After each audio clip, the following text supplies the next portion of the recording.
there wasn't a day in the last 2 years where I didn't doubt myself for what I was doing. Overcommitted to this. This is way too big. Nobody's going to pick it up. People are not going to understand it. The market is oversaturated. But then at the same time, I had very good friends who spoke to me and they were like, Marko, you just need to understand one thing. Nobody does what you're doing.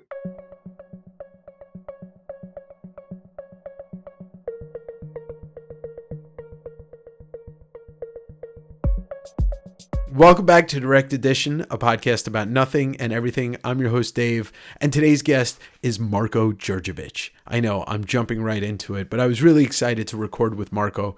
Marko is a veteran of the comic book scene going back about 20 years or so. He started his 6-year run with Marvel, doing over 250 covers, some of the more iconic stuff in the early 2000s. A gifted artist, but he eventually transitioned into working into video games and concept design and character design, which would see him start his own company, SixMoreVodka. And if you just took a look at SixMoreVodka's resume, they had their hands in a lot of games, but also working with a ton of clients across the board in different mediums, advertising and movies and TV. All along, he was still working on certain things that he was passionate about, and that led him to where we are today with his Kickstarter that's live right now as we speak for ORKEN. You're going to hear me and Marko talk about it, but it's this massive world that he has created, starting with this first phase of novels and illustrated books. I wanted to say a big thank you to Matteo Scalera for connecting us. We talk about that a little bit in the podcast. Marko's just a really talented person, and we have a great conversation that spans art discipline and just working in the field and bouncing in and out of talking about the world that he built with ORKEN, as well as his cover work, some of his very well-known covers that got very popular during the pandemic, rightfully so. And we talk about film, and our tastes maybe conflict, but we find common ground to talk about the things that they conflict on. Before we even get started, the link is in the description below for the Kickstarter. As you're seeing this, if you're watching this the day it comes out, there's about 10 days left. I'm going to back it right now, actually, after I'm done recording this. And you can also find Marko on Instagram and his Discord. But let's just get to it. My conversation with Marko Djurdjevic.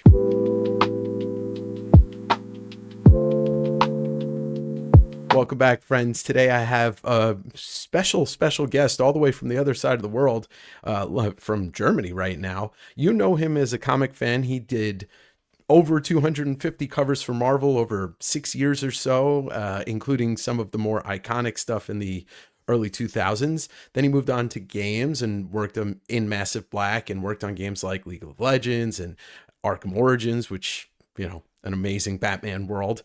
And then he started his own company called SixMoreVodka, where he's done tons of work throughout multimedia. And we're going to be talking to him about his brand new Kickstarter, massive lore world that he is putting out through novels called ORKEN. And that is my guest, Marko Djurdjevic. Although I'm going to try and figure out how he is not the star of No Country for Old Men. Oh my God, no. Right away. Wow. This is gonna follow me for quite some time. It's not a bad thing to have follow you. I mean, you're talking about a massively talented actor and you're a massively talented artist. So it's really funny. It started out with my wife telling exactly that thing to me for like the past 15 years, but nobody was picking up on it until I just reappeared in a bunch of podcasts and like seeing it, drawing connections. But it's a fun way to, get reintroduced. Yeah, I mean, I might have been kind of the cause for that because on your first Ink Pulp appearance, my comment was like, I didn't realize that you guys were having Javier Bardem on the podcast, and then it just. Well, so you're the origin story of it all, then. Yeah, I'm the antagonizer, but I learned from watching, Sean and Matteo and Eric, antagonize each other. So I'm like, yeah, I'll hop in the comments and do the same. No, it's a good one, Yeah. Every time it pops up, and like now it's a common trope. So it's I just get a kick out of it when I see it happen. Hey, who knows? Maybe if ORKEN goes as far as to become a movie series, you might have him in the movie. Oh yeah. I mean, I just need him for a promotion. That's fine. But I want to give a shout out to Matteo Scalera for connecting us. And I actually, when you started coming on and back onto the scene and doing Ink Pulp, I was like, oh, I definitely want to chat with this guy because you speak a lot of the language that I speak, and we were recording previous to, we were talking before recording, and you said your community and your fans and the people that follow your work are very interested in lore. Yeah. And this podcast is built out of the fact that I am completely interested in lore from the perspective of artist or creator. Yeah. And where you come from and where you're going. Yeah. I mean, like you gotta be a lore nerd if you like comics, because comics are, in the best case scenario, they're canonized, and canon doesn't.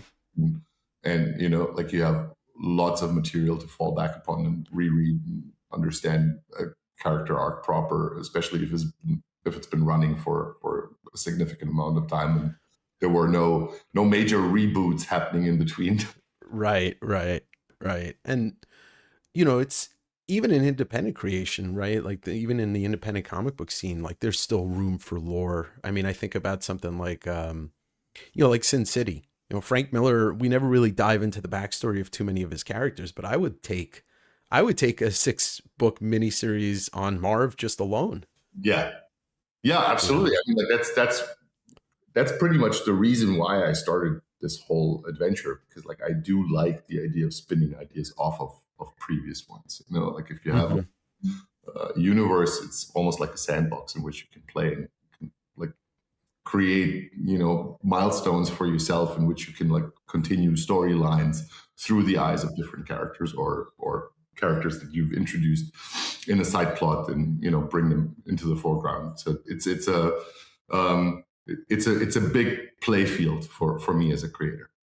Sure. Yeah. And this ORKEN, your Kickstarter, which is live now, and as when this releases, there'll be 11 days left in the campaign, but congratulations. It's doing good. I really think it's doing good. I think people just need more time to digest what we're offering, because we're offering over 600 pages for free for people to like get to know the universe. Like all the preview material is up, and it can be overwhelming for newcomers that have never been exposed to that kind of project to instantly understand what it is about. It's because we're not offering just one book or one comic or one graphic novel, but it's a series that is already in production, that I've already put a significant amount of time into, and that is basically ready to go and to spin off into more material as we're talking. So it's still an ongoing series, but like it tries to hit media from different angles. It doesn't try to like shoebox itself into one particular thing from the get-go, but like try to be as diverse as possible with multiple entry points for readers.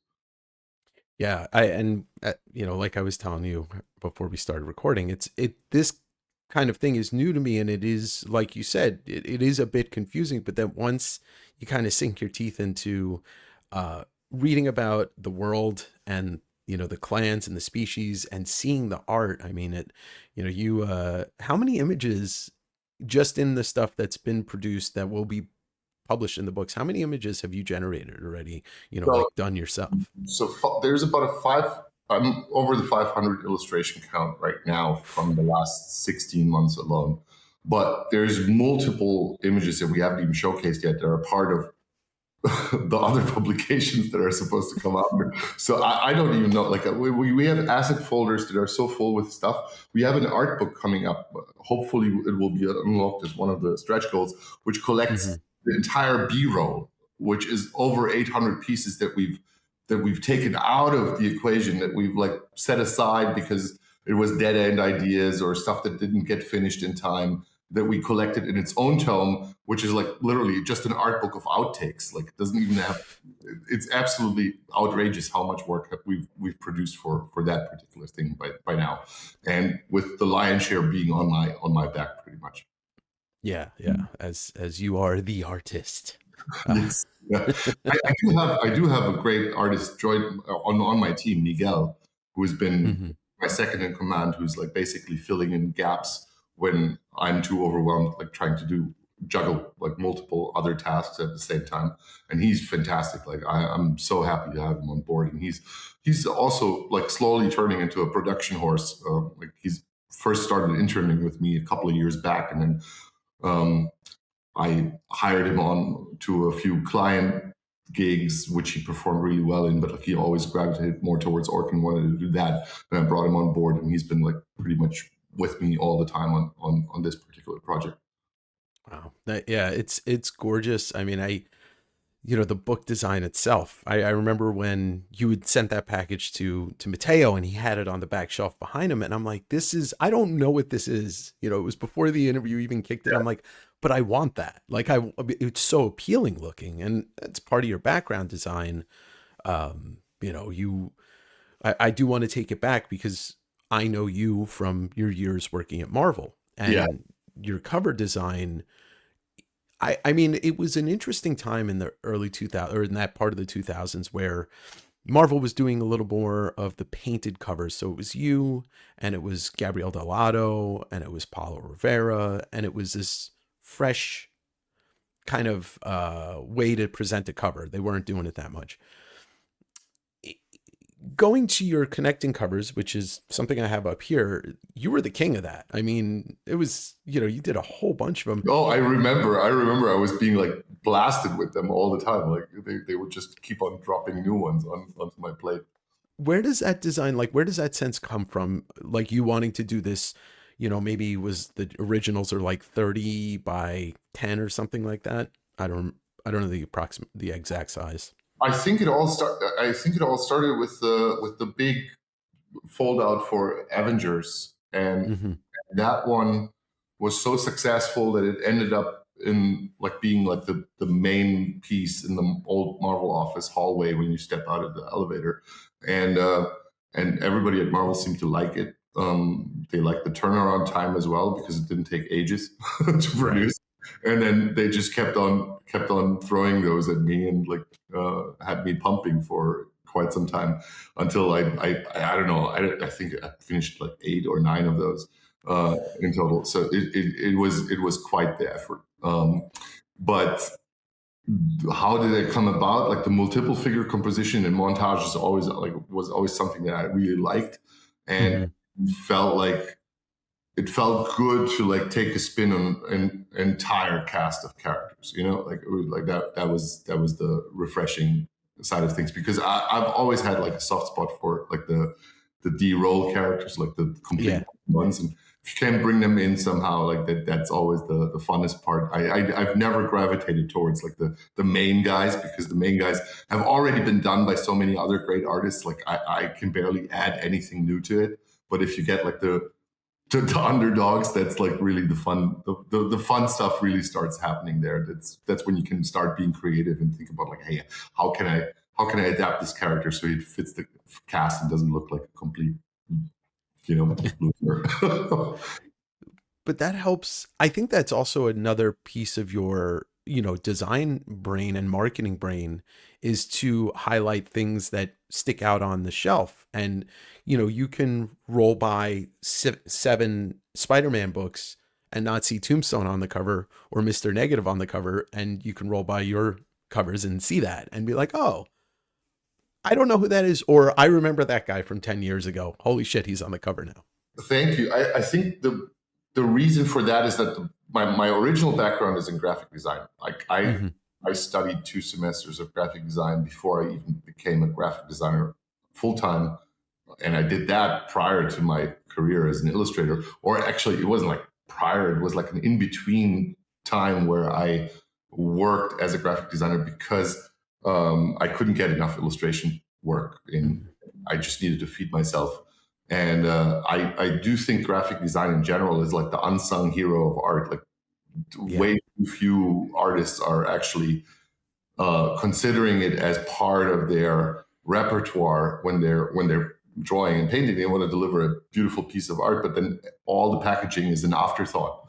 And I just never understood that part, because for me, packaging is like, that's the way you present your work. And graphic design gives you the tool set to do that proper. And so I introduced that into the Marvel work early out of 2 reasons. First of all, I wasn't as proficient of a painter when I started working for Marvel as I may be today. And so it saved me a lot of time because I could skip entire sections of the piece and solve them via graphic design and just make them flashy and stand out on the shelf. And yeah, I mean, that in combination with the fact that it was a time saver helped me pump covers out much faster than other people would. So at one point during like the first 2 years, I had regularly had like 8 to 10 covers on the stand in a month, which was like particularly the reason why I think my career and my name got accelerated so much in those years. Yeah, that it's interesting, and talking about cover design, and I know one of your biggest inspirations is the same person that is one of my biggest inspirations is Todd McFarlane. Yeah. And his cover design, like the man has iconic covers more than anybody else in the last 40, 50 years of comics. And it was the design. It's Hulk 340 with the Hulk in the claws, or it's the Batman 423 where it's just a single figure in the he knew what he was doing because he knew how to design. It's all about working smarter rather than harder. And I've always appreciated the idea of, solving a cover just via intelligent storytelling or with the application of a few changes to a realistic approach that would get the cover out faster and still make it out stand out much more than it would if I would go overboard and try to like render every detail and bring a huge amount of finesse to it. Because what you have in general is when you're like walking into a comic book store or when you're going to a convention, like you have an overload of information. There's just too much on the pages. There's too many competing things on the rack. So everything becomes noise. And if you then decide, okay, like let's reduce that noise. Let's just use one color. Let's work black and white with yellow, for example. You're instantly creating something. Exactly. You're instantly creating something that is visually eye-catching. And I think that translated over into the cover design for Orcen, which is so simplified and reduced and, just has like these two basic colors, which is black and orange. And that by itself helps the entire product line stand out and be recognizable immediately. And you spot it from a mile away. Like I brought a bunch of my books over to New York Comic Con last October, and you could see what happened when people spotted the orange on my table from about 20 feet away. Like they would like wonder what it is because it was so striking and shrieking to them in an ocean of like detail and colors that they would instantly take another route and like approach my table just to see what it was. And so I do think from that perspective is definitely successful. Yeah. I mean, look, it made me think about buying mandarin oranges at the goddamn grocery store yesterday because I've been thinking about it since you sent over the folder with all the preview stuff, and it is so visually appealing, the entire book design. Like before you even get into reading it, your character design set against an orange background or set against it just is super appealing. That one book, which book is it? I think it's the one where like the profile of one of the orcs in like screaming almost like, holy shit, I just want to open that book.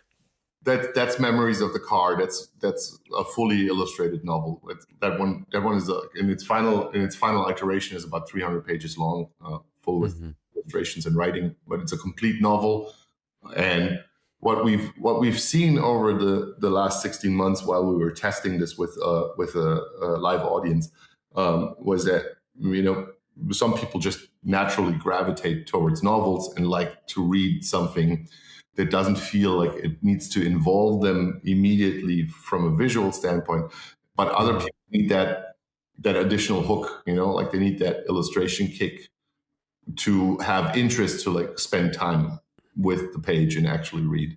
And my job really is focused on like making people read again. Like I'd love people to read more and like take more time for themselves and not consume everything away in 2 seconds, but like to slow down a little bit and like spend time away from the reality and escape a little bit into a different place. So I'm very happy that we're putting both versions out in that Kickstarter, so you can decide what you want to consume. You Right. go the novel route and have something that you can read in bed or during a lunch break or whatever, and have the other thing that you can consume because like you need that visual kick and excitement to get you to read through the whole story.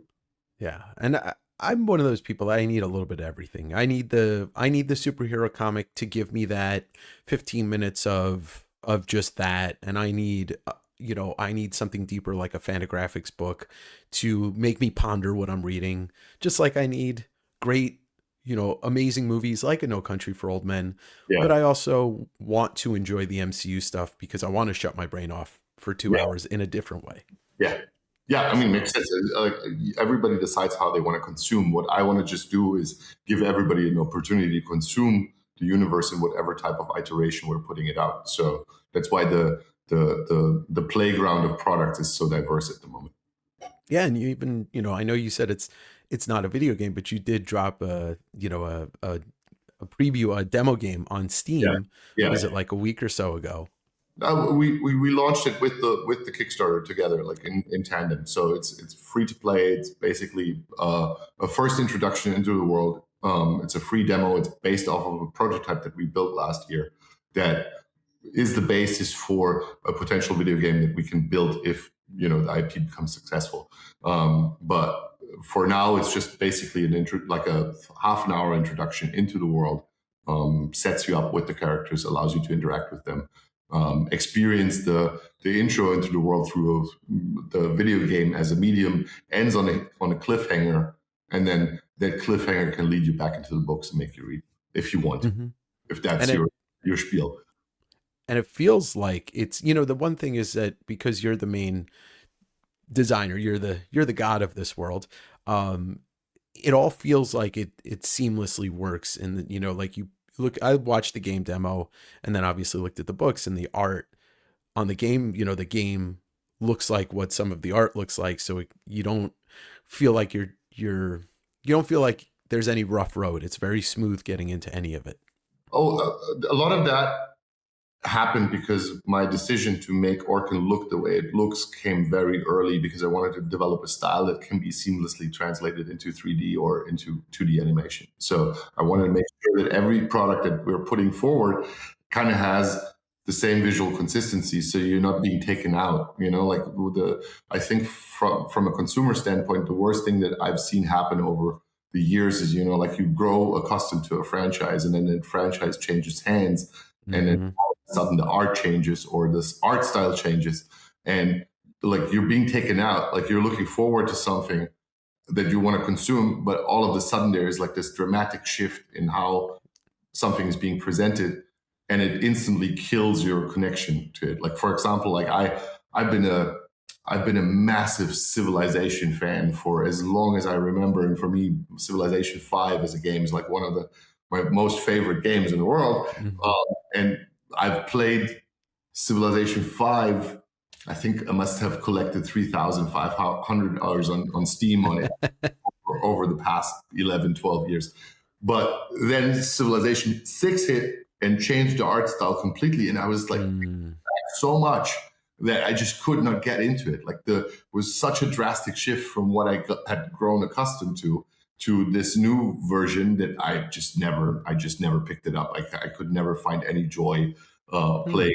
I played it like maybe for 30 minutes, and I was like, oh God, this is not for me.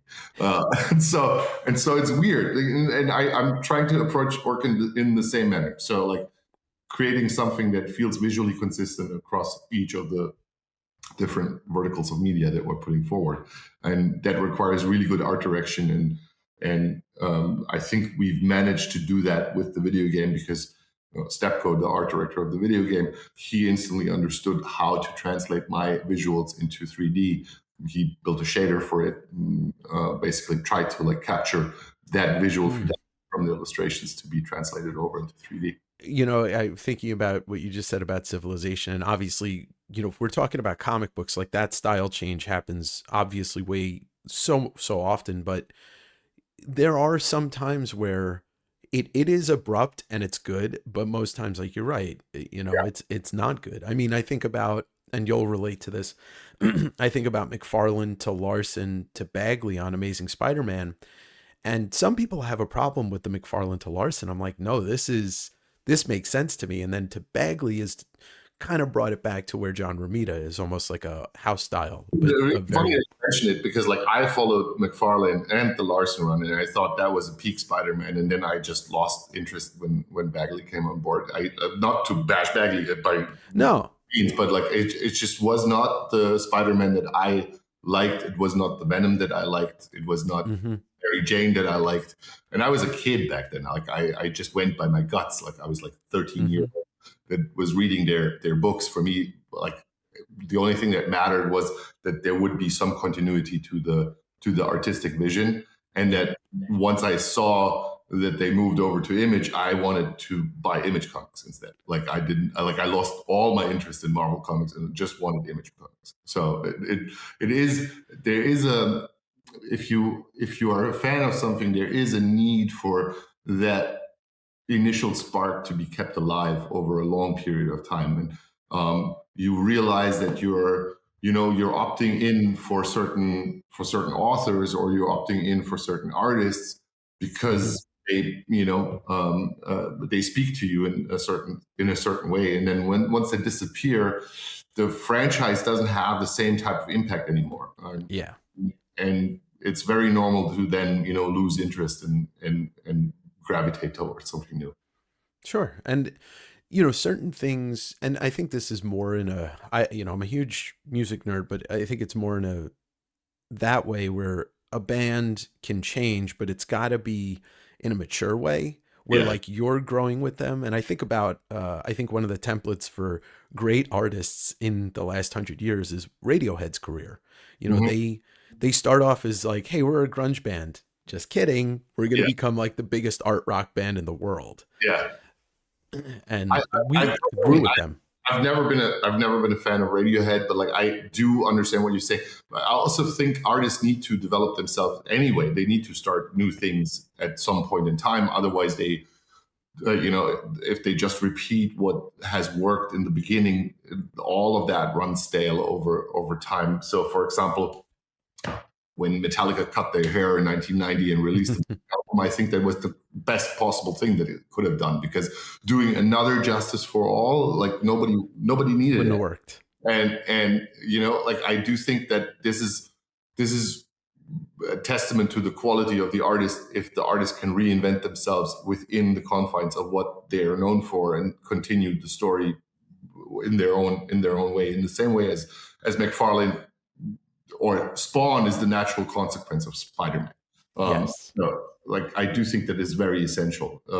I do not need artists to do the same thing for the rest of their lives. So that's not what I meant by searching consistency.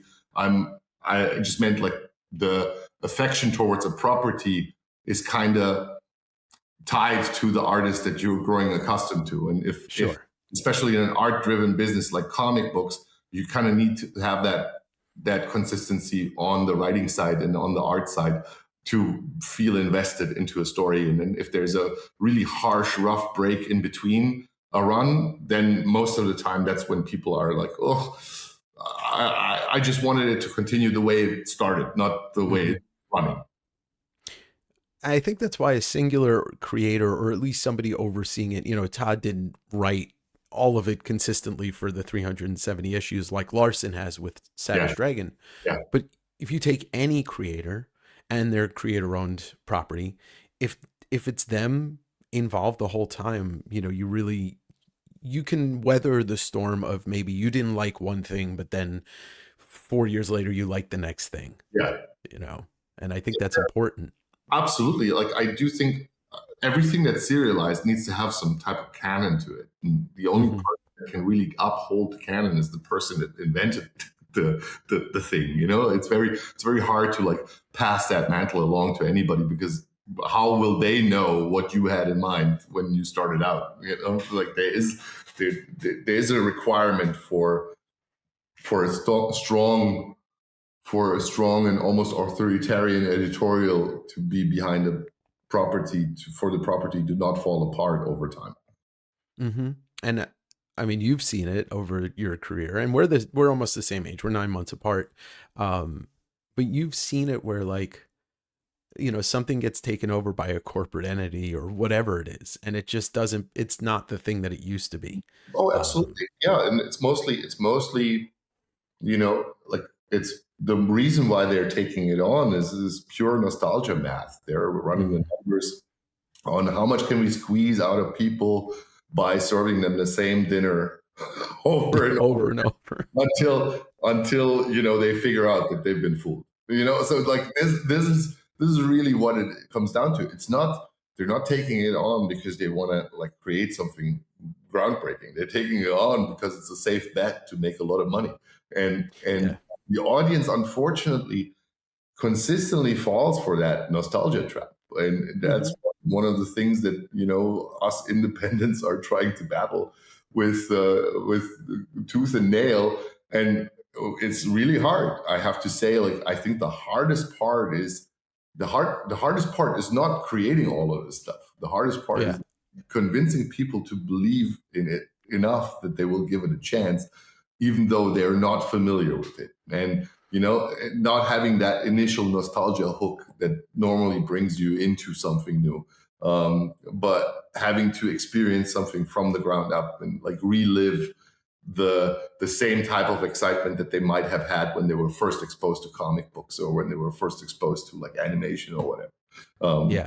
And so that's really the tough part. And I talk about that with Matteo all the time. Like we're very aware how crazy this independent idea of doing things on your own is, and how much struggle ahead both of us have as creators to, like plan something on the market that is already oversaturated with everything, and where people are just waiting to get like that one old memory that they hold dear and cherish recycled for, their next step in life. I tend to, on both of my channels, I tend to push back on nostalgia or consuming because of nostalgia. I think there are certain things that you will consume in your life, whether it's a book or a movie or an album or whatever, that will always be the best thing. Like Jaws, greatest movie of all time. I will fight anybody who says it's not. And there's no point. I have seen that movie 60 times. There's no point where that movie gets tiring to me.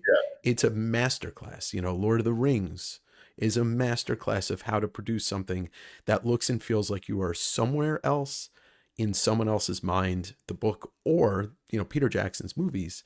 So I do push back, and I think following the creator. So if somebody's familiar with you and they followed you through your game career, and, even though, you're when you did Degenesis and to now, they're following you because they trust you to create a thing that's going to interest them.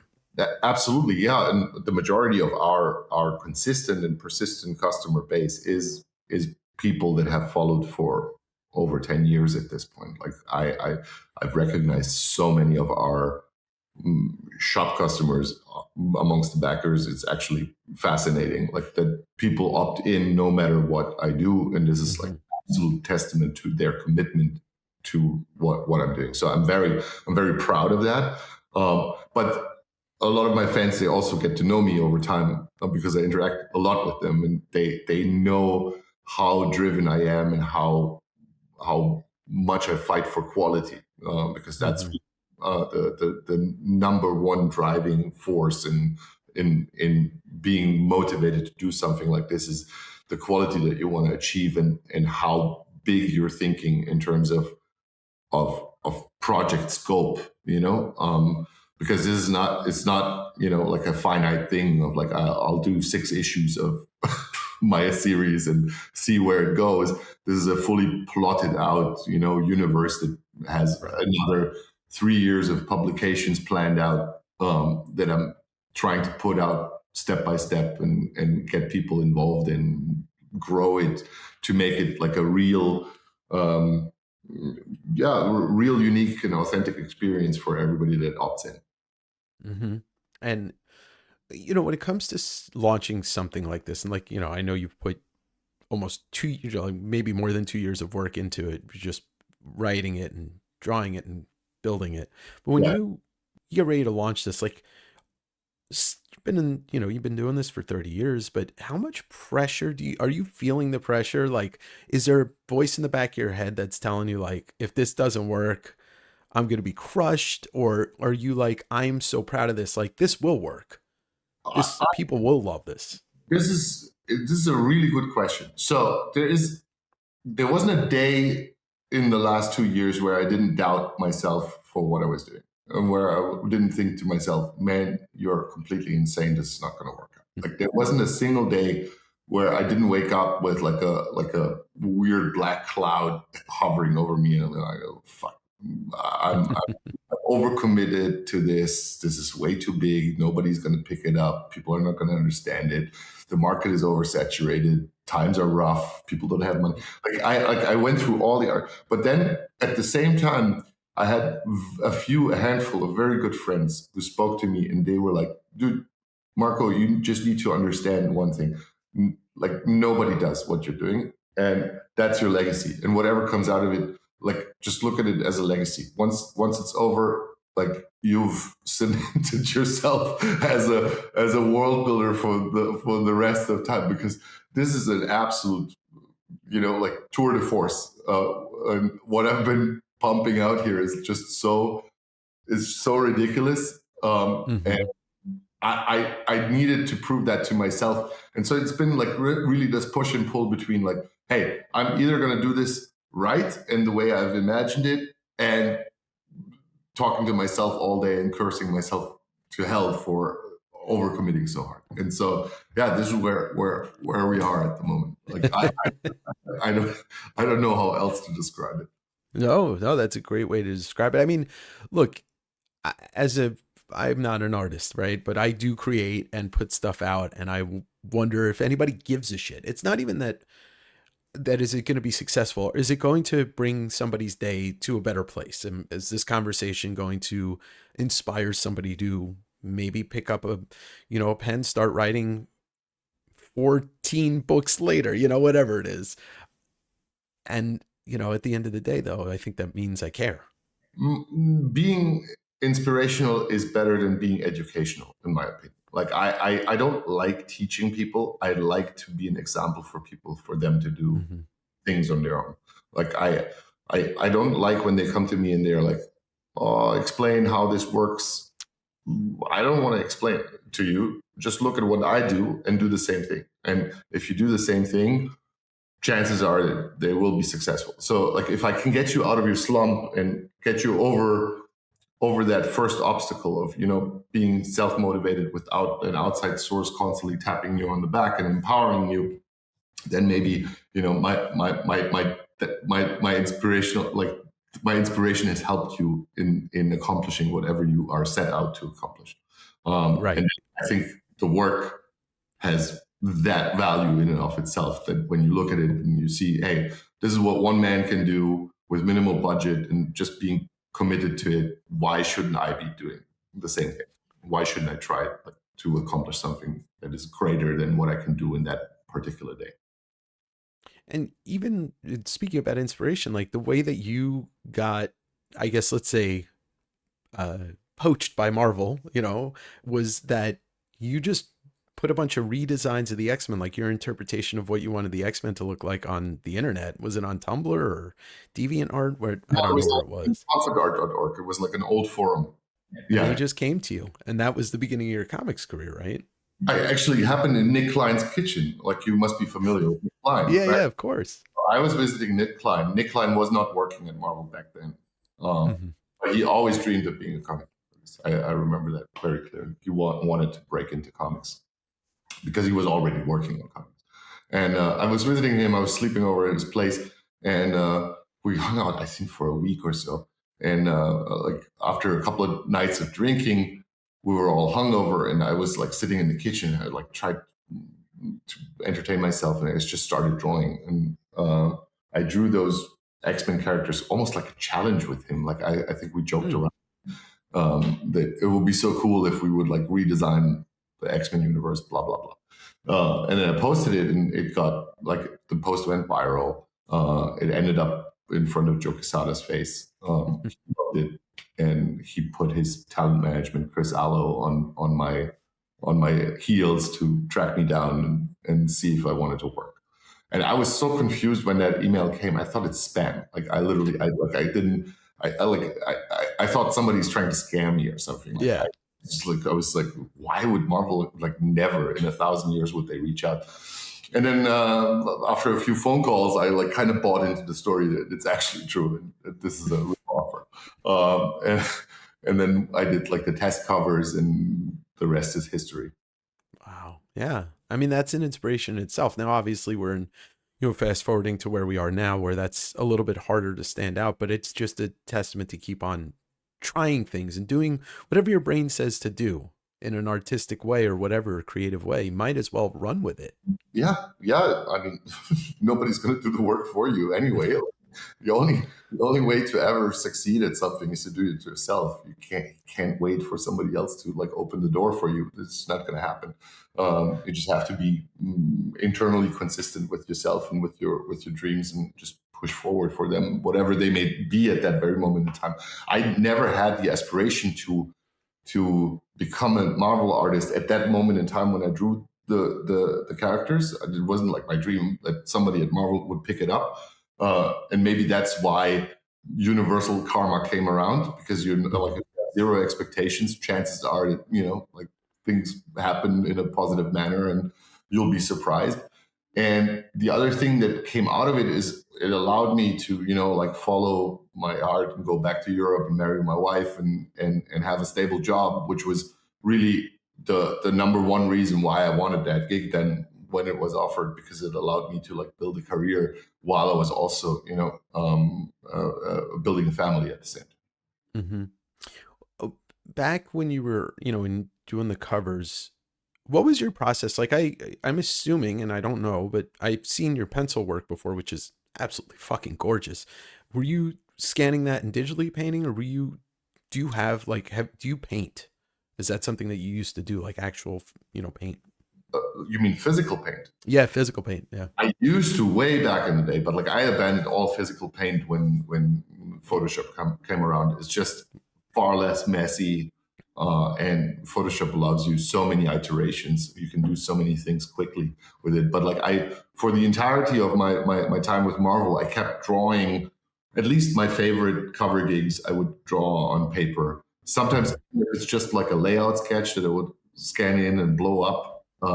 Because it just allowed me like to have like some originals to trade for, and my art dealer was always like super eager on me like doing originals, and so that was something that I kept doing all the way until my exclusive with Marvel ran out, and then I think I fully abandoned pencil drawing like about 2014 or something, and it was switched over to full digital. But now that, I've been making appearances at shows again, like I picked up the commission work again. So like now I'm back. My whole desk is full of these.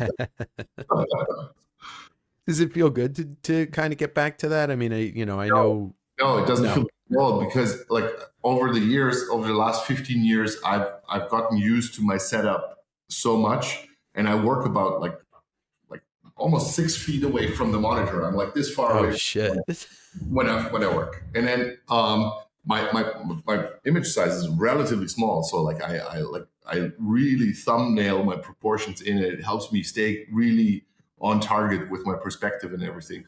And then switching back to paper brings the paper this close to your face. Yeah. And suddenly I realized like when I switched back over to paper, I was like, the first week or so, I could not draw. I was like, I was feeling like a cripple. Like nothing worked out. Like I'm stepping away from the paper and all my proportions are off. What the fuck is going on with you, Marco? Like, this is a bad performance. And like, I was cursing myself for like having abandoned it for so long that I could not see the distances right. And then after a week, I grooved back. Like, Sure. it slowly started coming back, and now it's okay. Now I feel much more comfortable, but it like really took me some time to like get used to it because of just the simple physical distance between paper, hand, and because like when I work, I like sit upright and I look straight, and I don't even see my hand, and all of a sudden I have my hand in front of my face, which is like really confusing when you're not used to it anymore, and that was a definitive learning curve in the last couple of months. Well, it's going to be a good muscle to flex because when you go on your ORKEN book tour or you do signings, people are going to ask, "Oh, can you sketch? Can you do a sketch in the book?" I mean, that's why I brought the pens back out, because I didn't go to conventions.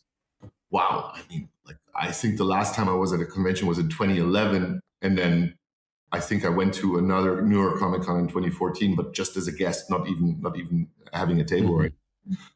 And then like literally 15 years go by, and like suddenly you're back in the crowd, and people want sketches from you. It's pretty demanding. Well, I mean, and for a comic crowd, it makes, people they want to know that you're drawing, or what you're doing or how, your process is. And, one other thing for the comic crowd, because I know you may not have been aware at the time, but about, 4 or 5 years ago when the pandemic hit and comics went skyrocket because people are at home, your Ultimate Fallout 4 cover became this fucking meteor. I know. Like, I didn't even know about it for, I think, a good 6 months like after the fact. Like I was offline in that time. Like I had quit social media. I just didn't want to expose myself to any type of negative junk anymore. And I was like sitting in my dark cave, like drawing away. And like suddenly after 6 months, my art dealer, like he's trying to call me over and over again. I'm like, what is going on? What is up, Mark? And he's like, do you have the Ultimate Fallout 4 cover? They're an original. It's like, no, it's digital. And he's like, oh my God, you're breaking all records. And I'm like, the fuck? Like, what records am I breaking? I don't know what's going on. And so like it like really took me a while for that thing to process. And then like it's been crazy to see the response for that particular cover also at New York Comic Con last year. It's really wild. Yeah. I mean, that's, ratio incentives and that whole thing. I don't know if anybody realized in that early part of the variant cover, like that's kind of when variant and ratios all started, and it was whatever it is. I don't need to get into the bullshit politics and Marvel business, but I think that era people didn't realize how hard to find those books were. And then obviously being such an iconic character who's had arguably the two best comic book movies made in the last 20 years. Yeah, absolutely. Absolutely. But like, I don't know if you saw that, but like I'm raffling one of my copies of Ultimate Fallout during the campaign. So like anybody that is pledging physical has a chance to win that thing. It's a 9.2 graded remarked and signed copy of mine.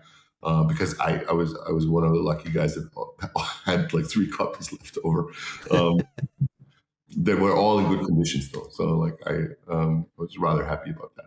See, that's another reason to back this campaign. And obviously I'll let people know at the end also, but all of the links for not just the campaign, but your Discord will also be in the description below. Cause I know that's like the bedrock of your community is the Discord, right? Yeah. So, I mean, there's about 5,000 people in there, and it's split between the people that have followed the Genesis for the past 10 years, all the new guys that are following for ORKEN, plus old community members, and like an entire section for young artists that want to break into the industry, that are committed to community challenges and updating daily with their work in progresses and sketches and all that stuff. So it's a lively place. It's growing continuously, and I'm really happy that we have that place because it allows me to interact with fans quickly. Mm-hmm. And I don't need to have an image ready to be able to talk to them like on Instagram, but like I could just like look into the chat, see what's going on, answer questions. and do that in between tasks pretty much. Like, so like I don't feel like I'm losing time or have to be overly committed, and they have the feeling that I'm always there and available for whatever bugs them that very day. You know, throughout Six More Vodka, which is, you know, it's a hilarious name. And, you know, I know you've told the story about, you know, it literally just came because you kept ordering, you know, Yeah. double shots. Yeah. But what was the first time you realized in Six More Vodka and then going into the genesis into this, but when was the first time you realized like you had a community of people that you're like, oh, I should communicate with them. I should keep them abreast of what's going on, because that's literally your fan base and community. It's one and the same. It's the same idea. Didn't really understand it until like about 2018, 2019. I think that's when I saw that there was an actual community growing around the products that I was putting out, and they were debating it daily and they were talking about stuff. And I joined that community just to see how it works and how it goes. And I really understood quickly that there's a lot of intelligent people in that place that I enjoy talking to on a daily basis, and that give me the feeling of like, hey, this is like an extended form of family over here. And I can communicate with these people. I can scout them for talent. I can perhaps hire straight out of the community.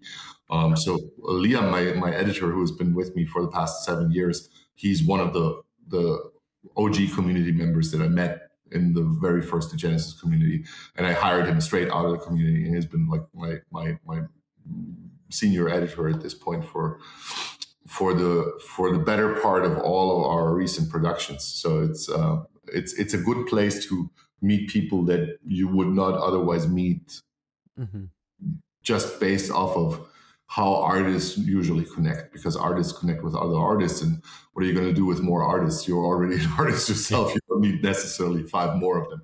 But if you need like somebody that understands, I don't know, whatever, editing or engineering or whatever other thing that you're trying to figure out at that very moment in time, you might be better off to have like a broad audience or a community that you can like ask questions to and like figure out if there's any specialist for any particular task that you can hire. Yeah, I mean, it's in line. So I talk about this podcast being an extension of what we used to hear about in the 60s and 70s as classic fandom. You know, comics was built on fandom. Yeah. Most genre music, you know, punk or metal or anything in those genres were built on fanzines and fandom in the you know, in the 70s, 80s. And that's what I'm seeing with your community also. You know, the ink pulp community is the same way. My community is the same way. I had a chance to interview Rob Sheridan. I don't know if you know who that is. Rob was the artistic director for Nine Inch Nails for 20 years. And the way that he got that job was he ran a Nine Inch Nails fan site in the 90s, and they hired him to design the Nine Inch Nails first website. Yeah. And it makes a lot of sense, because like if you're in my position, for example, you don't necessarily have time for everything else. And if someone does a really good job on the side already on their own, it's very easy to just get in touch with them and be like, hey, what if I paid you for this? Can you do it again for me? You know, like, so like I do like having that community connection and have them close and be available for them when they need me, but also have them be available for when I need them. Right. And, you know, and when you launch a Kickstarter like this with ORKEN, it's not a guarantee, but you know that there is, if not a, you know, 100%, there's a, you know, a heavy percent of people that are going to back it. And absolutely. The hardcore fans were the first one to show up. That's why I think that was the main reason why we got funded in 25 minutes, because they trust what we're doing, and they're the best salesmen that I have on my team, because they're the ones that are continuously talking about it, hyping it, regurgitating it, rereading it. They are posting about it. So this is really like the core aspect. Like you need those people in your, like, fighting in your corner. Otherwise you have no chance to break through whatever kind of white noise is out there in the internet. It's absolutely impossible. You need that grassroots virality from, you know, of a handful of really committed people that you can as a creator also rely upon. Otherwise, you're like, the risk is too high. Just shooting into the blue and hoping that you will land a hit it's possible on a smaller gig, but on a project this size, it would be catastrophic.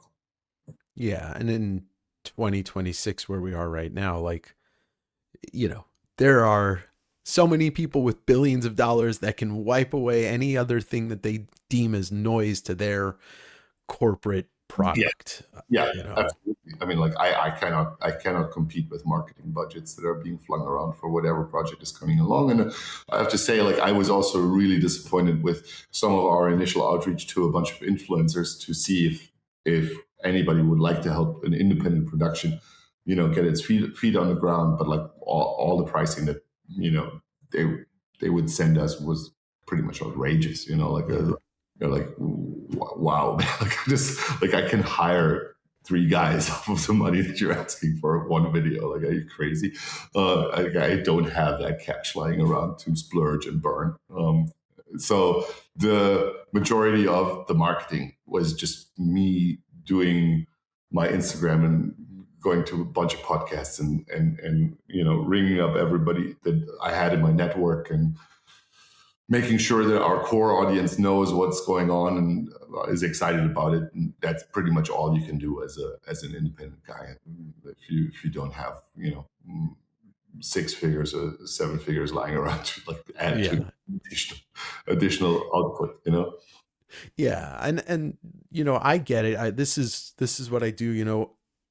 But you and Matteo and Sean and Jim, Mafood and Eric, like, everybody kind of has that same mindset, and I think one of the downfalls I see of people promoting their things is they don't send it to us. Like, I've had a bunch of people that were promoting stuff, and I'm like, okay, you're gonna send it to me, because otherwise we're just gonna be talking about it from me having no knowledge, and you have to explain everything, and the conversation's not going to be that engaging if I know nothing. Well, I don't know. Like, I didn't even want to, like, look, I didn't even want to do the marketing. Like, I'm doing the marketing because I have no choice to do it. Because I need to somehow get the word out. And I personally hate everything about this. Like, if I had my way, like, I would be sitting in my dark room and not communicating with anybody and just like pumping out stuff. Because for me, it's a huge time waste. Like, I spent at least the last 3.5 months just on this, and with very little chunks of time in between to finish parts of the books. And that's how I tried to work in the past. So I want to get the books out of the way first so I can actually focus on the marketing, because I can't do 2 things at the same time. No. And it really wears me out. Like, it's not something that I feel comfortable with. I don't like being in the spotlight. I don't like parading myself in public over and over again just to make people interested in my product. But I know I have to do it as part of the game. And, that's why I was able to give you and hand you all the materials ahead of time, because I had already worked them off. They were just sitting around waiting to be published. So it's very easy to do that in a scenario like this. But I don't know how far advanced other people are that are approaching it for any type of marketing push or exposure. I think this is what I know, how exhausting it is. Trust me. I know from where you are, and I know because, I'm on Sunday. By Friday, I'll have done 4 interviews this week. Yeah. And like, that's a lot of me having to put myself out there. Yeah. But I think where we are right now at this point in history, especially the last 5 years, I think people are craving something that they can associate with and they can put their money to, that feels a little bit more personal, that feels like it's not feeding the fucking corporate machine, that it's not killing people all over the world or whatever they're putting their money towards, And I think, as much as I know that exhausts the creator, it'll give you a legacy that maybe even pushes it further, because everybody can go back and be like, oh yeah, we're on book 12 and he said this 3 years ago, like it was going to be like this. And, so all the information's there, the timeline is there to look at. Yeah. Oh yeah. I mean, I all I want is this thing to be sustainable. Like for me personally, this is like the most important part, to create a sustainable ecosystem in which these books are creating enough profit to keep going. Because I would like, as a creator, to devote myself to this universe entirely. I do not like the idea of having to, abandon a project because I'm running out of funds, or to sustain a project with doing hardcore hours on client work to then feed that back into the project to keep the project alive. Like this is just not a very sustainable way of producing anything. If you want to work on something that is really important to you and that you feel like you can explore so much more with, you need to at least have like some type of recoup mechanism in place in which all of this is paying off enough for you to continue. Otherwise, you're just, going to run in circles trying to like stuff holes left and right. And so I'm okay with coming out and trouting my horn for now, but I look forward to this Kickstarter campaign being over and me finally retreating back to my turtle shell and like not being seen for another year until I have the next wave of products ready and, can start rolling them out and repeat that same procedure. But I tell you, as a creator, man, like I would love nothing more than have anybody else do that job for me, because there's a part of me that has such an aversion towards it. I'm talking freely with you because I've grooved in by now, but like I really just like my peace of mind, not thinking about the next podcast, not thinking about the next question, not thinking about like the next appearance anywhere, but just to, do my stories and my illustrations and like to be as good as I can be about that. Well, and I completely understand. Like I get it. And that's why look, I don't think that the word influencer is completely soiled and dirty. I think most of it is. But if I can influence somebody to buy something that I enjoy or it appeals to me, I'm never going to be here hawking somebody's book that I have no fucking interest in. Yeah. It serves me not. I would be sitting here like, all right, yeah, all right.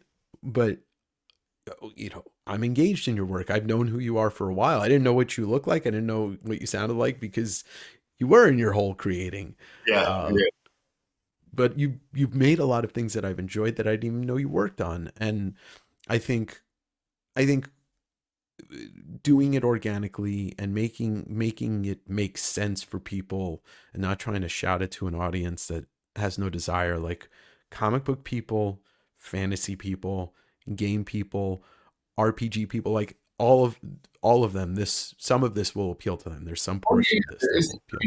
There's a broad audience, a broad potential audience for this. I'm not afraid that there's not enough people for this or that it's appealing enough. It just needs time for people to click. I do understand that putting out anything new has it's an onboarding process. And I've seen it with the Genesis. When the Genesis came out, I think it took people about 3 to 4 years to really understand the story and where the story was going. And then by year 3, year 4, the hype really started, because then people were seeing all the puzzle pieces falling into place and they were like, oh, man, now it makes sense. And I think ORKEN will have a very similar trajectory. Maybe it's going to be sooner, but people need time to engage with something and digest something for a certain period of time, and it needs to see enough follow-up as well to be able to see the greater vision ahead before the marble drops and they're like, now I'm sold. Now this makes sense. Yeah, and it's interesting. I've heard you talk about one of your earliest inspirations as a kid is He-Man, and He-Man had such fantastic, out of this world character design. I mean, balls to the wall. And I as I was flipping through the PDFs and looking at all the different characters, I'm like, I can see some of that influence on here on certain characters and the armor. Absolutely. I think it's been one of my major inspirations and influences for the look and feel of ORKEN. I mean, there's one particular piece of I don't know if you saw that. It's one of the orcs holding up a snake. And oh yeah, that's a badass illustration. If you look at the color scheme on the orc, it's like Battle Cat. It's literally literally like down to the T Battle Cat. And I love looking at old 80s cartoons and be like, like how can I capture that magic? Like I also, I don't know if you noticed that, but like I based the design of the faces a lot of Thundercats. Like I got rid of the typical orc tusks and just put the teeth inside the mouth, turned them into fangs, which made them appear more cat-like and instantly more appealing from a facial anatomy standpoint. So you don't have like these dumb teeth in front of the face. And so yeah, I do love 80s cartoons. I love them as a source of inspiration. I mean, they gave us. Well, look, like I said, we're the same age. So anybody that's an artist our age or a creator in any way, like that was the most accessible thing worldwide, was cartoons, was those ones that we all grew up with. I mean, look, you grew up in a completely different part of the world than me, and we watched the same exact cartoons. Oh, absolutely. And I think we've never reached that level of creativity again in terms of what we're serving our children. Like I do think that these cartoons were just phenomenal. They had phenomenal intro music, which like everybody remembers every show intro ever produced in the 80s. Like I can't say the same thing for the 90s or the 2000s. And they had like really strong casts of characters. Absolutely. Oh, yeah. Absolutely imaginative and really creative storytelling, merging genres that nobody would have ever merged before. Like take He-Man, for example, mix sci-fi and occultism and barbarians, and somehow end up with like a fucking world that functions for every kid. Or God knows, I mean, like Mask, suddenly you have like these fucking cyber trucks and people wearing weird masks, and Transformers. How about Transformers? There's so much unbound creativity in the 80s cartoons, and I've never seen a period in time after that where similar steps have been taken, like to just like let go and just like really see, hey, like what can we merge, what can we mix and mash, and where do we end up with, and how do we create like new brands and new ideas that are really resonating with young children, with young adults, and become such icons over time as those 80s properties have become. I think what came after that was more of a like an unhinged, and I know you're vocal about some of your taste in comedy and not being a big comedy fan, but I think we went unhinged after that, where it was like Ren and Stimpy, Beavis and Butthead, those kind of like weird shit that like appealed to a lot of people, and then the rest were like, no, ban it off TV, that type of stuff. And it's like, yeah, it's too weird for you. Dude, like I think it has its place. I do think that type of gonzo humor can go for a while. It's just the fact that it's been overdone to the extreme, and that there's been no other thing to, bring a little bit of balance to it. Because I would like to see the same type of attention being paid to a really new form of children's cartoons, for example, that tries to capture the spirit of the 80s again.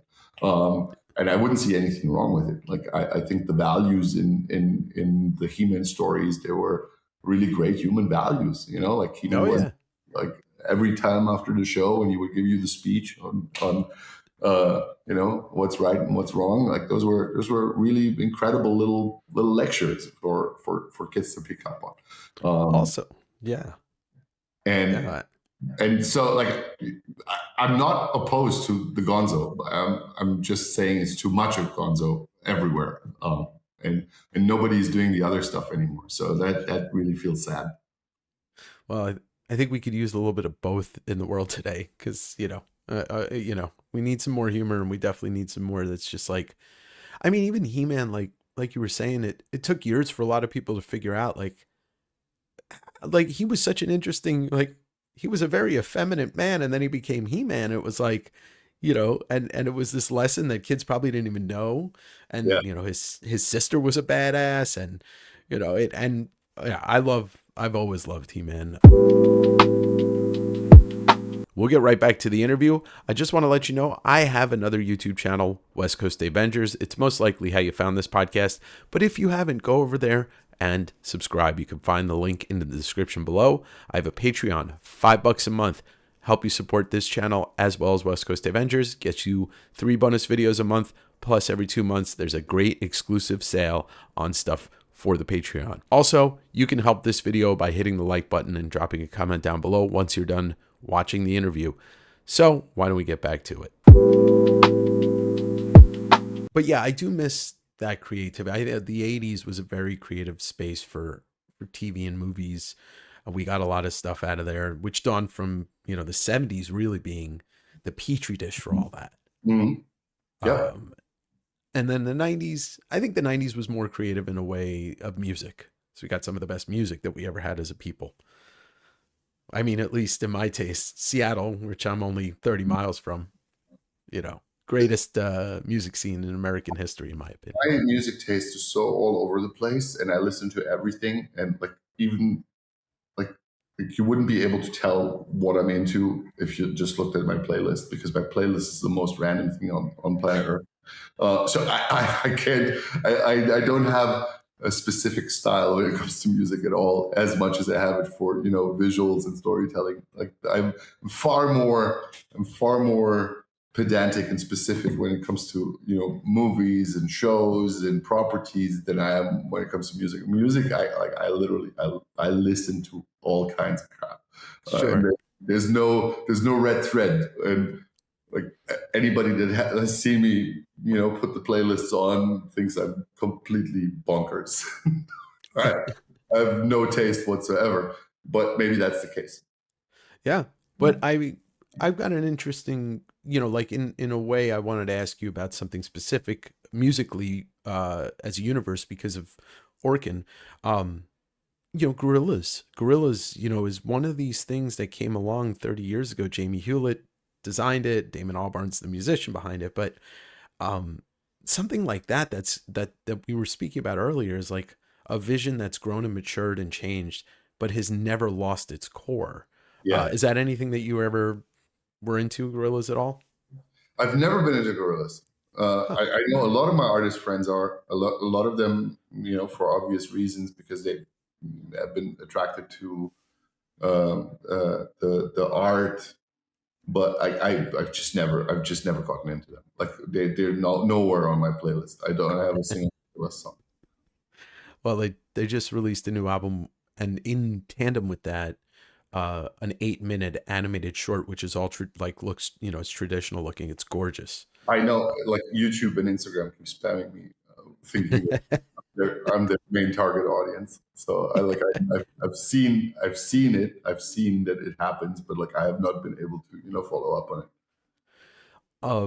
it. So going back into ORKEN, and if you go on the website for it, you can watch trailers for the different books.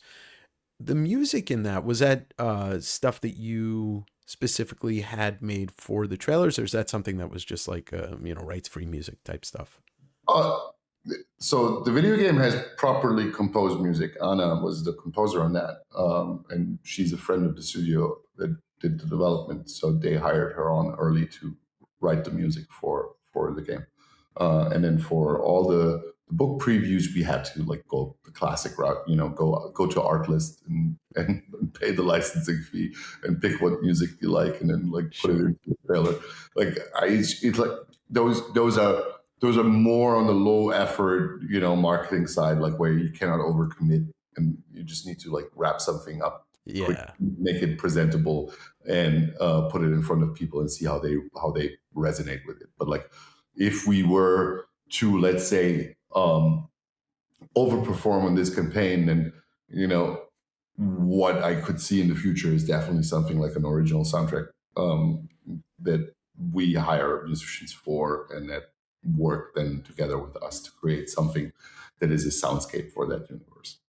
Well, I hope that happens, because I think one of the things that I do talk about a lot with creators is there is a lack of pairing music with the stuff that we read. And lyric music while you're reading is a little too much, but I listen to a lot of the Trent Reznor and Atticus Ross scores while I'm reading, and I'd love to see somebody, like you said, I'd love to see that happen in this campaign Well, down the line.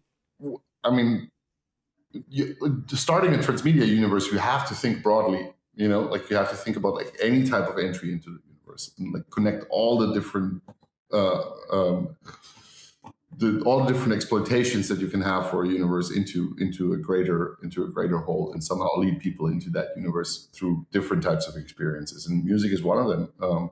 Same for audio plays, same for comic books, same for illustrated anthologies, same for short stories, whatever. Like there's many different ways to like bring people to that universe and make them enjoy a part of it, or actually explore deeper and enjoy the entirety of it. And so you have to treat it almost like a director. You need to find the right project or the right part of the story which you want to tell through a different medium. Yeah, and like I said, I'd love to see it because, in with looking at the books, and I can't wait to get these books in my hands. Like they are appealing to the eye, so it's like, why not? I can't do anything with smell. That'd be weird. But why not do something with the auditory sense? I'm really sure that there is a possibility in the near future that something like that will happen, and I'd be more than happy to deliver. Yeah. And what can people expect once they get these? What do you have kind of the plans for the next phase, as long as everything goes according to what you're hoping? Yeah. So like what I focused on in the last 16 months was to get wave one done. Wave one is basically the prelude to the universe.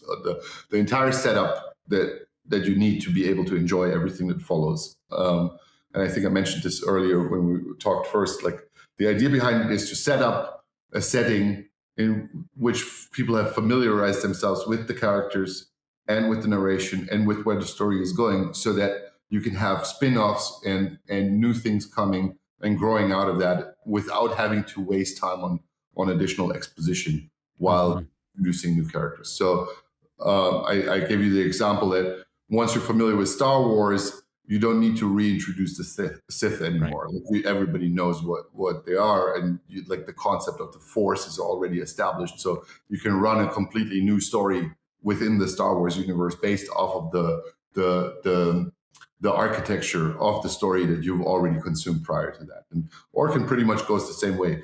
Once the setup is done, it's very easy to then spin that setup out into other media. Like one of the things that I have planned out is a graphic novel trilogy. I don't know if it's going to be funded in this campaign or if it will be moved to a separate campaign. That really depends on the performance of the campaign. So like I'm talking completely dream world scenario. It gets funded within the campaign, then it's one of the things that like will happen for sure for the end. Sweet. If it doesn't get funded within the campaign, we'll just move it to a later point and find different means to do it, because I'd really love to do it. I scripted it out already. Matteo has seen it. He's been really generous with his help on, like just reviewing the script and reviewing my page layout and giving pointers just to optimize stuff, because I haven't been in comics for quite some time. Sure. And I wanted another pro to take a look at it and just give, like his most direct feedback to certain decisions, just so I make sure that I don't produce something that is not living up to the standard. That is, for example, one thing that I would love to do, and I would love to do it at the point where the universe is already established, because I don't need to waste pages and panel time on that exposition, that universal exposition, but I can focus on the character-driven story and like keep the story moving and the beat high. Yeah. That's, and asking Matteo. I mean, look, Matteo did that gorgeous variant cover for you, and I got to see it in person 2 weekends ago, and it's kind of fitting that you've got your campaign going, and basically when it ends, he's launching Fourth Father. Yeah. It's almost like it's overlapping for a week, I think. And I'm super excited for him. I'm going to promote the shit out of him because he's such a good friend, and I wish him nothing but the best. Like I'm probably going to be backer number 2 or 3. Yeah, I'm getting in there early too. I want to see that thing perform and blow everything out of the park, because he's like him and I, we are very close because we are, in the same type of struggle. Although the products are Mhm. different, we have overcommitted to finishing our work first before we bring it to market, and not ask anybody for upfront trust, but like actually come in with like something concrete that is almost finished, and needs like that audience engagement to be put to market and thrive in there. And so that's why I get along with him very well, because I like his principles. They're very close to mine. Yeah, he's just a little touched. I mean, like, aren't we all? Yeah, yeah, yeah, exactly. Um, I one of the things I did want to ask, in just kind of learning how things are in the industry in the last 4 years, in all of the kind of physical media, is there hope that at somewhere down the line you're going to be able to get major distribution for these books, or are you going to keep doing it the way that you're doing it? Like, So, I mean, yeah, there's absolutely. I mean, we're already talking with a few publishers for retail versions of the book later down the line. So, repackaged, probably, in some capacity, stripped off of the deluxe, you know, printing, and made a little bit more affordable, so they can be actually put into shops at larger numbers. But I have not signed a contract yet, so I cannot give you any green light that it will happen 100%. We also have we had a few publishers reach out last week for localization. So we're mhm. talking with French publishers, with Spanish and Italian ones, Oh, to cool. see the IP being brought to different markets, which is always interesting, because sometimes you don't know how it will perform in a different market, and suddenly something that is like you can't get going in one market suddenly blows up in another.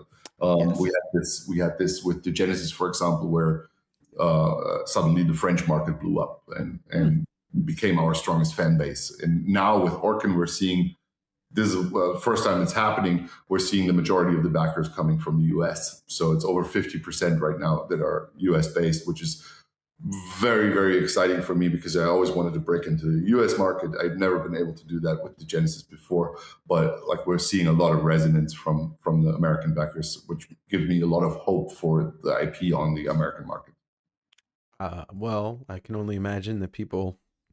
I already know that people in this country need to mentally escape a lot of what's going on right now. So to find another world where, maybe it mirrors, American history a little bit, conquering and genocide, but at least it's not real. It's in a book.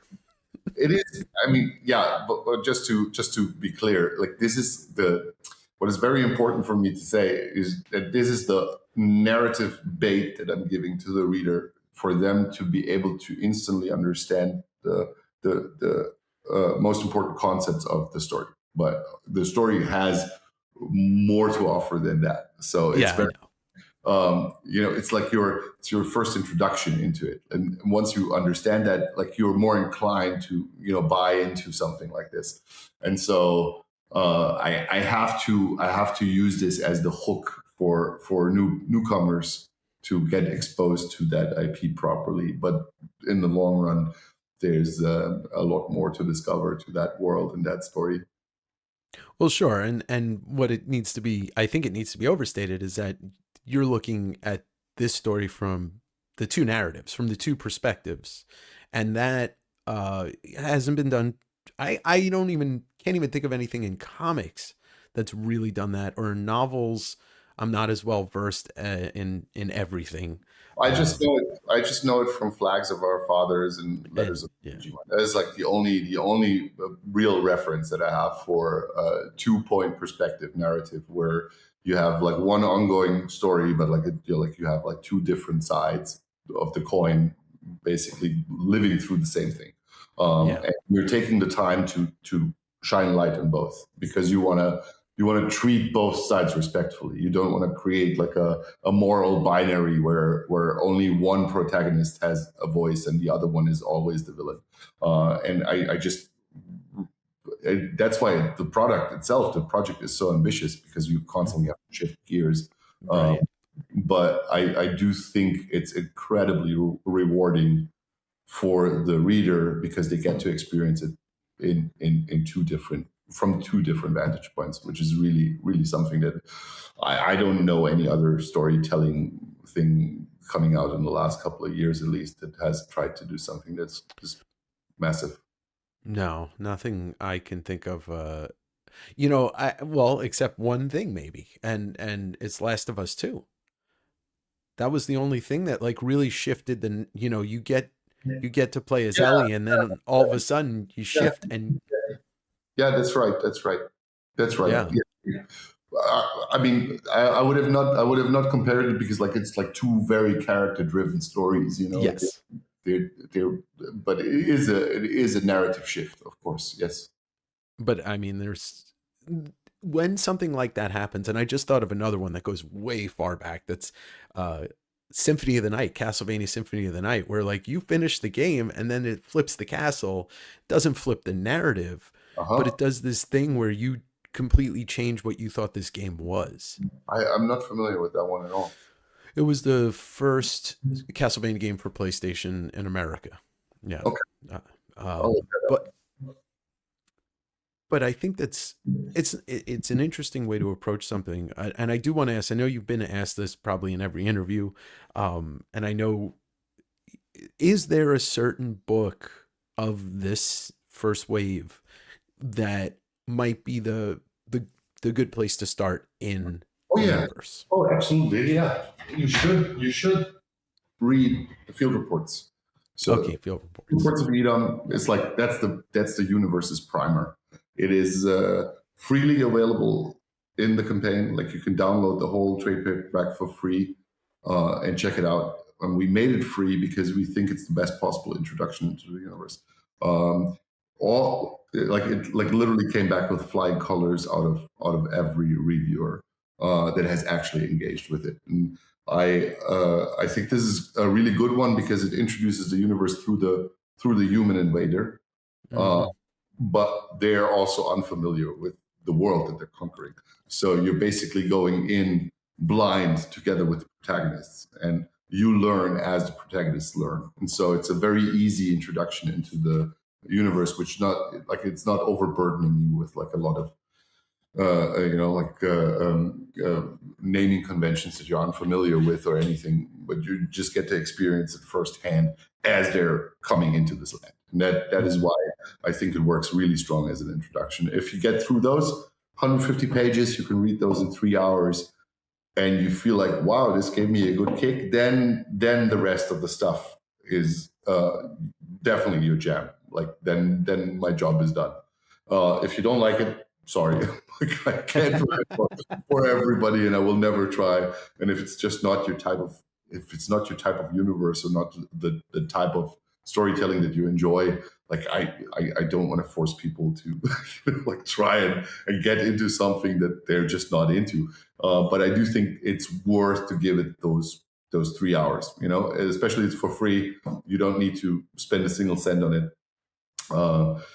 Just make sure you read it on a nice device, and you have a little bit of peace of mind while you're looking into it, and you just don't glance at the pages and like hope for something major to happen right away. A book needs time, and it needs build up, and so you need those couple of hours to really digest it. Yeah. Well, for my listeners and my watchers, let me just do this. It's 2026, and Marko Djurdjevic is giving you something for free. I repeat, it is 2026, and he is giving you hundreds of pages of a book for free. That is a very nice. Like I actually, this was one of the funniest experiences that I had in a long time, because we had we made these preview kits for our top 1,000 best customers. Sent them out, like it's five small previews of the universe, and we sent them out for free to them. To get them engaged about the universe, and like give them some early exposure to it, and as a big thank you for being customers with us for 10 years. And then I had some leftover because we overprinted, and I brought them to New York and I gave them away for free. And people, good God, like nobody at New York Comic Con could understand why it wasn't costing money. Everybody wanted to hand me $10, $20. I was like, guys, no, like this is for free. You just take it home, enjoy it. Like if you like it, like come back for the campaign where the actual products are going to be. But like, don't give me money for this. But like, they were so confused. Like, I don't know if everything has become, like some sort of transaction. But like, I like giving stuff away for free because I like people not feeling, forced into something or into a transaction before they can actually say, hey, I like this. And books require time to be onboarded. And so I'd rather have you decide, okay, like I really like this free thing. Now I want to go and spend money on Marko and his team and all the crazy things that he's putting out. I feel like that's a model. I mean, obviously it's different where we live in, even if it was 10 years ago, but I think about how we used to get a lot more things to preview for free. And then, even going back into Radiohead and Nine Inch Nails, like Radiohead did In Rainbows and it was pay what you want. And that was 20 something years ago. And Nine Inch Nails gave away an entire album for free. Yeah. It's like, that doesn't hurt them. That just builds a big base of people that are ready to say, okay, here, let me support you. Yeah, it can. Like, it can also, I mean, like the audience then at some point needs to come back and be like, okay, like I really appreciate what this guy is doing. Like, I really want to pay it back somehow. Like the transaction can only be, free if there's enough honesty in the long run for the audience to then return the favor at some point. Like, it cannot be like that the creator is just pumping out like like the communist comedy because I don't have the socialist budget behind me. Like, I live in a capitalist society and world, and I need to bring that money back in somehow. But like, I do not mind giving something away for free to get people onboarded and give them a feeling of like, hey, this guy cares for my opinion and he cares to get me involved. And so I'll take this first shot on his bill, but then I'll pay his bill later on. I think we're also, and I hope, and from what I see from my perspective of community, my own community and all the communities that I'm friendly with, is I think we're starting to at least see people's minds, like I don't want to insult anybody by saying like the basic people, but we have our nerds and we have our nerd communities. They understand the artist's life because they're either artists themselves or they can consume a lot. But I think we're starting to see the basic people, the casual fans, understand that you have to support artists for them to continue. It's not just, I subscribe to Spotify, that means my favorite band will always get money, or I subscribe to Comixology, that means my comic artists are getting paid. No, I think people are starting to understand more that supporting the artist. Yeah. In a way. Like, I don't think like you can make a general statement over this. Like, it's all down to the individual and how much cash they have available or how much they value that type of entertainment. And some people take it for granted and think it's like, it should be served on a silver platter to them, and other people are valuing it a lot, and they treat it with a different type of commitment or a different type of contribution. So I really think this comes down to the individual. It's like super hard to like say that as a general statement for the entirety of all available audience. Right. Well, I guess I can speak for my community, and they appreciate that because they understand that if we don't support these people, and it doesn't matter how much, it's just the support. If we can support artists in whatever medium, they have the runway to continue to create more of what we enjoy from them. Yeah, I mean, like, this is really a thing, because otherwise we're just bound to have to go back and do the nostalgia for the multi-billion-dollar companies, which is it's a fair game. That's also a fair transaction. We the artists are helping them to keep their empires alive. And like for some people, that's exactly what they want. They want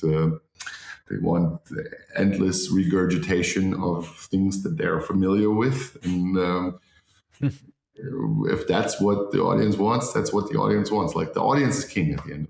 Like they make that decision for all of us creators. Yeah.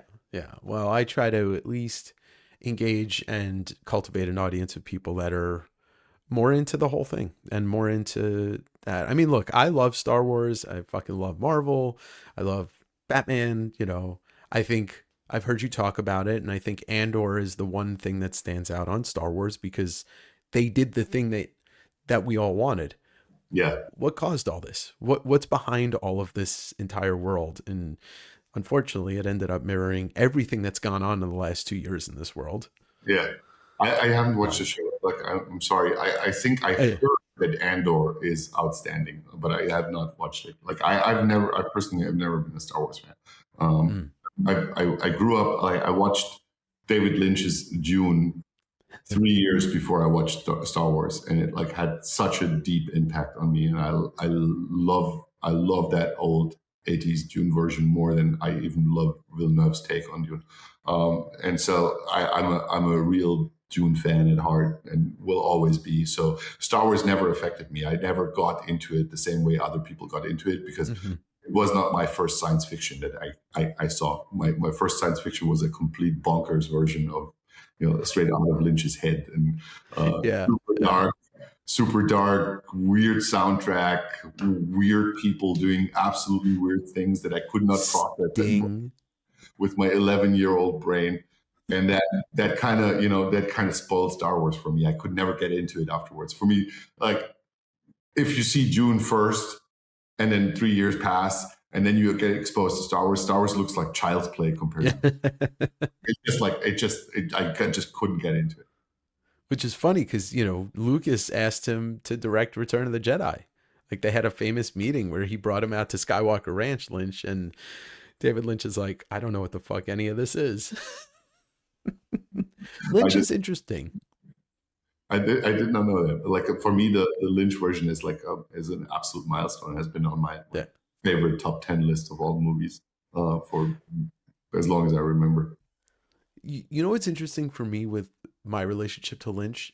He is the pinnacle of like kind of that atmospheric, like abstract narrative, if there even is one. Yeah. And so it's like the marker for me to compare, like to tell people like, oh, do you like David Lynch? Then you're going to like this book or, Daniel Clowes. If you like Lynch, you're going to like the way that Daniel Clowes tells his stories in his books. So he's that talking point of a lot of abstract art. Yeah. Well, one thing I do want to say, I know you're vocal about the last year of movies that you watched, which was the year that you starred in this movie in 2007. I'm just curious, have you watched any of Nolan's films? Christopher Nolan. Oh my God. Like I really, I'm not a Nolan fan. Like I'm really? No. Like I go on 4-hour rants about like how I don't like his movies at all. So I'm really the wrong target group here.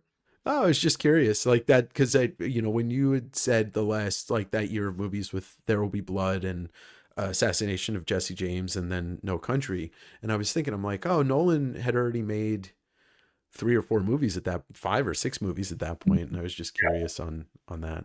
I'm not a Nolan. I'm sorry. Okay.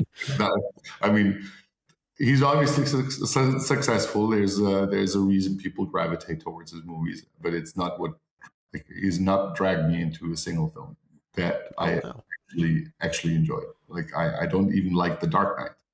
Wow. Or what is it? Like, what is the second Batman called? Yeah, Dark Knight was the second one. Yeah. Yeah, I'm not even a fan of that one, which is like his what was this? That's his milestone piece.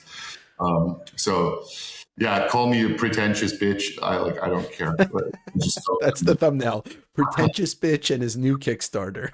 I'm not a fan of Nolan. Fair enough. That's okay. I mean, there's certain things like a lot of people get their minds blown when I'm like, I don't like Blade Runner. I think Blade Runner, beautiful movie, boring as fuck. Yeah. You know?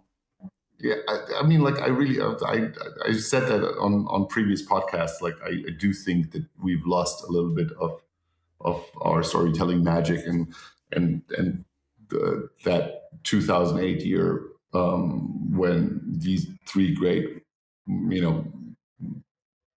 masterpieces came out back to back, is like, for me, one of the best years in movies ever. And I've seen it. I see it whenever I watch There Will Be Blood. Like, I feel like it's the first time I'm watching it. So Oh yeah.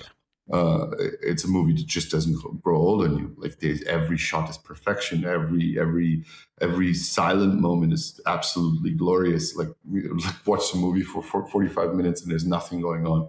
Nobody's even talking.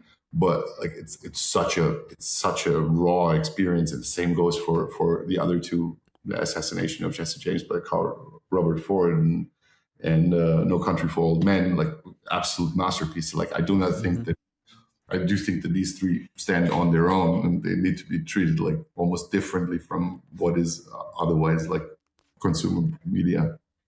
Sure. Yeah. I mean, I remember walking out of the theater for There Will Be Blood and feeling like that movie was a visual gut punch, and everything about it just, my body felt it. Like, it was an entire experience onto itself. And Yeah, the performances were, obviously Daniel Day-Lewis is a Mount Rushmore to himself. absolutely. I mean, I do not think that we have. I watched the movie, and my first reaction was, like, after watching it for the first time, I felt like Kubrick had risen from the dead and just decided to do another movie. Like that. Yeah. That's what There Will Be Blood felt like, and it wasn't Kubrick, and that made it even more epic. That made it even better that it wasn't, because you would have almost expected Kubrick to do something like this, and then it was, what was his name, Paul Thomas Anderson. Yeah, and I was like, holy buckets! Like, well, how is it possible that something this beautiful and profound exists? Yeah. I'm still blown away by it. And it was only his fourth movie, I want to say. It was his fourth, I think it was his fourth movie, which is, it feels like, like I said a couple times, we're the same age. It feels like how my parents would talk about Gone with the Wind or Casablanca, one of these movies that's always been around if you really think about it, like, and that is definitely that. But that's Jaws for me also. So I mean, that's Rocky for me as well. Like, I do think Rocky is also one of the best movies ever made. People should watch Rocky if they feel down, because it's lift them up again. So, like, more Rocky watching, less Nolan watching. Well, I'll say this. I'd love to have you back on, whenever you want. But try and check out Sinners. Sinners came out this year. It's a masterclass in all of the filmmaking things that really make film good. Character building, world building, technical. It's just gorgeous, and a powerhouse performance from Michael B. Jordan, as well as pretty much everybody else in the movie. Plus, it's fun. Sinners. Okay, I'll check it out. I'll just came out this year. The day after this comes out, or the day before this comes out, I will predict that it will have won the Best Picture Oscar, as well as the Best Actor Oscar. Okay, I'll definitely check it out. Thank you, Dave. Yeah. So before we get going, anything else that you just want to say about the campaign? All the links for everything will be in the description. I'll be, blasting this out all over the internet as far as I can.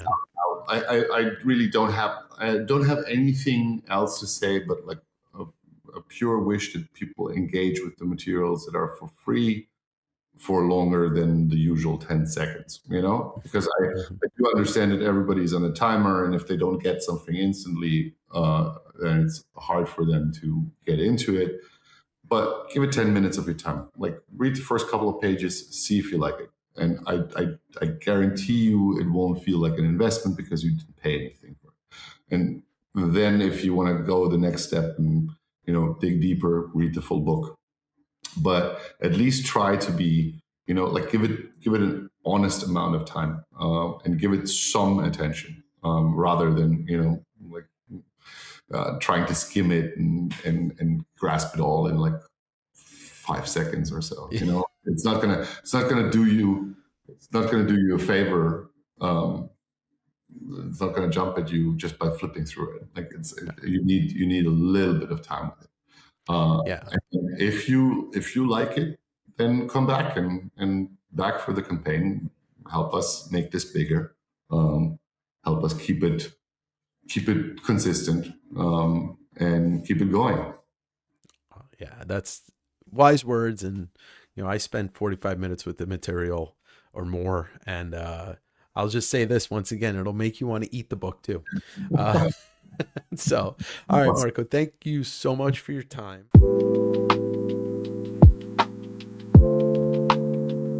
Thanks for watching this and listening to it. I had a great time with him, and I think we got into our flow of conversation pretty quickly.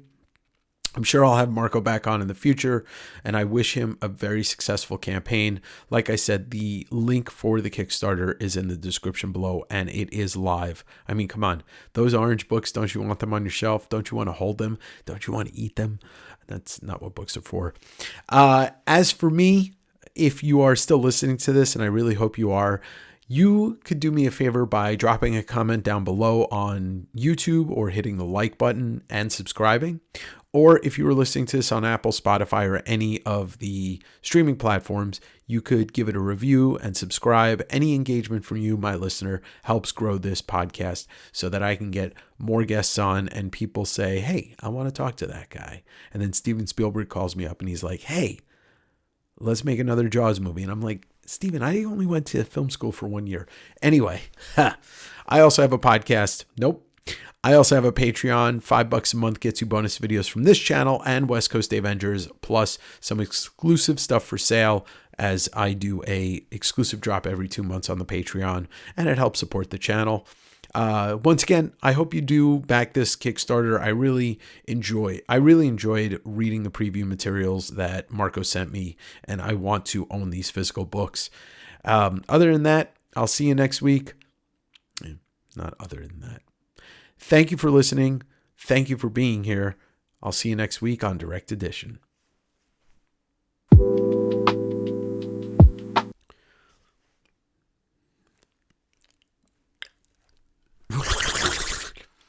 Welcome back to Direct Edition, a podcast about nothing and everything.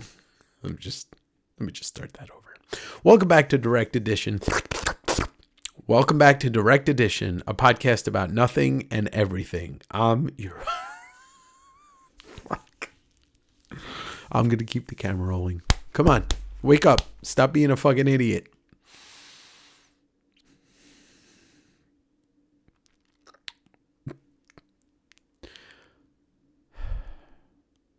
Welcome back to Direct Edition, a podcast about... What the fuck? I'm not high, I promise. It's because I know you're watching this, Phil. Okay. Welcome back to Direct Edition, a podcast about nothing and everything. I'm your host, Dave.